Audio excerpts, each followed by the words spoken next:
Hey Tim, nice Hey. to see you. I think last time was probably LA, wasn't it? Yeah, sunny California. Very, very hot. That was Very the driest period I've ever had in my life. That was incredible. Yeah. Anyway, big news.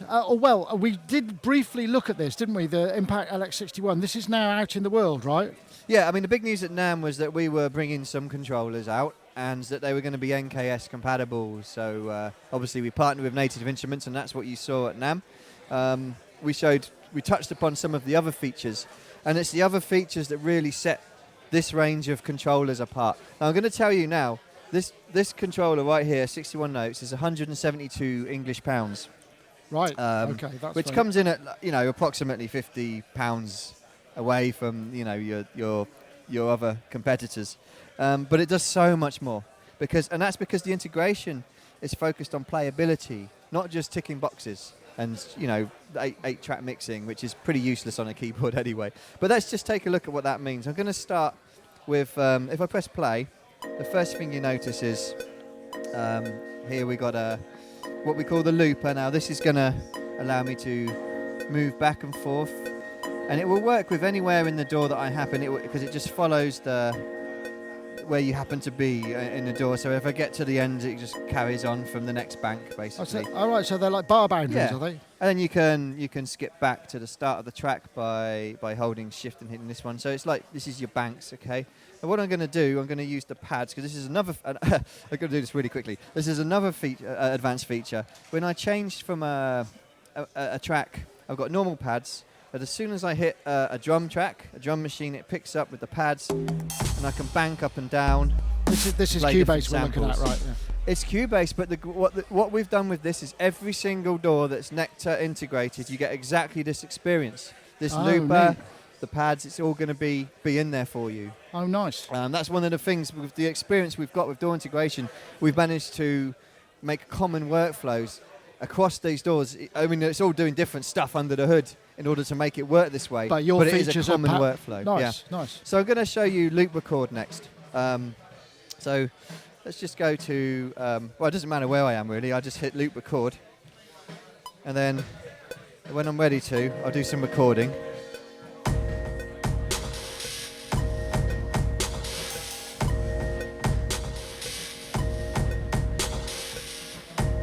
Now, it's looped it round for me.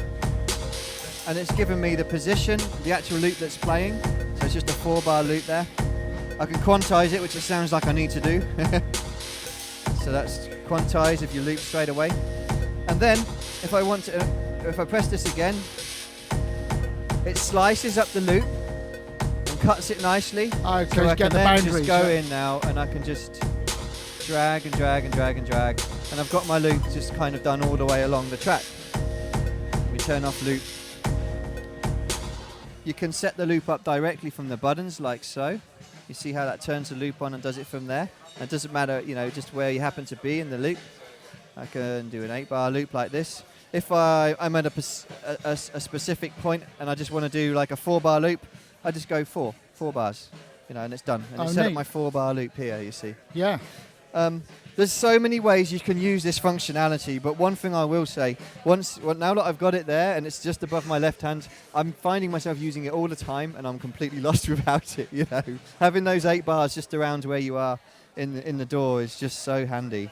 It's much easier than using Rewind. It's a new thing. I've not seen that before. So it is completely new. Yeah, never been done before. And like I said, available to every DAW that has Nektar DAW integration.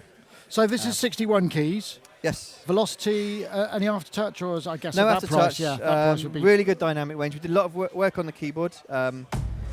It's got a much softer down feel. It's a big improvement on the predecessor, the LX Plus, which is what this is essentially replacing and upgrading. This is 61. Are you doing? I mean, there's quite a lot of stuff on here. I'd imagine you can't make it all that much shorter, right? Yeah. Well, I mean, we got the 49. You got the 49, okay. And you still got all of this here. And we got the 25, which is the more portable version. That comes in at only £94. Wow. The 25. Of course, you lose this section, but you still get the looper on the pads. Right. You just have to switch loop between looper and obviously you hear the pads are doing a great job of doing the drums. And then we got the 88 note version, which is, what is that, £259 for the 88. What? with Okay. slightly more weighting. That does and, seem extremely it's- reasonable. Does that do splits as well, or is it just a single zone? it's just a single zone. single zone, It's okay. it's just a complete update on the existing Right. LX Plus. And these are sort of, with these are they on the features. boat now, or can you buy them now? August the 1st. August the 1st. Yeah, but they will be out available in the shops August the 1st. You know. Brilliant. We're just tying up some loose ends, you know. With that. Yeah. Because Wow. we're integrating with 10 DAWs, it's a lot of work to Yeah, obviously so make what, that just work. quickly, what DAWs you will these integrate with? So yeah, so we're showing Cubase here. Logic is supported in exactly the same way. Reaper, Fruity Loops. Yep, I can show you Fruity Loops later on. Actually, with Fruity Loops, that's a good one because obviously the loop is slightly different in that section. They use more pattern-based recording. Bitwig, Ableton Live Suite. where am I at?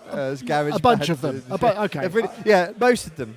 It's easier to list the ones that don't provide the APIs that we can't support in this way just yet. But yeah, you get the idea.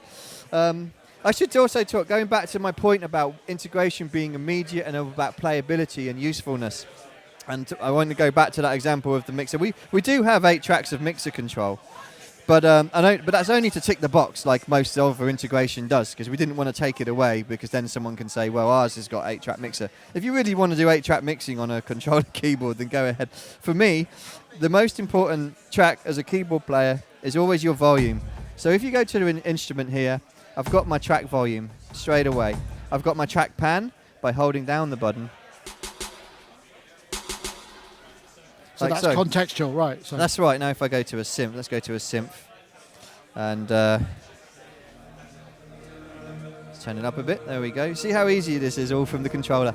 I'm going to go over to the next mode, which is instrument parameters, and immediately I've got control of cutoff and resonance. Let's bring the synth up, and you can see that changing. And hold it down. I've got my resonance. Now, Right. this is intelligently detecting the cutoff and the resonance, so it works with virtually every plugin that has a filter, essentially, even Right. if we haven't mapped it. We're doing intelligent parameter detection with this controller, and that's one of the cool features about it. And then finally, you've got the third mode, the orange mode, which is the selected parameter. And this was lifted. We introduced the selected control, a select button on the CS12, and this technology has been lifted into even our budget controller range. And what the selected parameter does is whichever one you click, you have control of it. And it's a really it's a nice mouse way over for sound type of thing, design. that's all, yeah. And in this case, the modifier is fine control. So you can go in and you can do really, really small adjustments. Oh, The neat. display itself is showing you a value rather than a MIDI value. It's showing you the actual volume. If I hover over it, you'll see it here. You've got 49.8%, and it shows you the percentage, essentially, of the Right. resonance there. So useful feedback as well is coming. So you're getting a lot for your money. You really are. Excellent. One more feature to show you that's quite unique is the way that we control the pads. So you saw that when I select a drum track, up pops the pads. Everything's mapped straight away. You've got banks.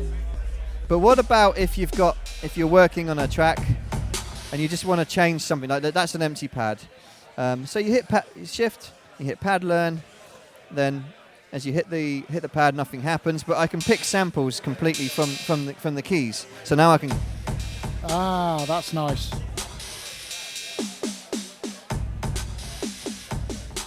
Oh, that's a good feature. Yeah, and it's all dynamic and it's all live. It's just a way of making use of the pads. This pads seem to be disappearing off budget controller end, so we made a big deal of these ones, and they work really nicely. Excellent. Nice work. Yeah, Thank you very much, Tim. no worries.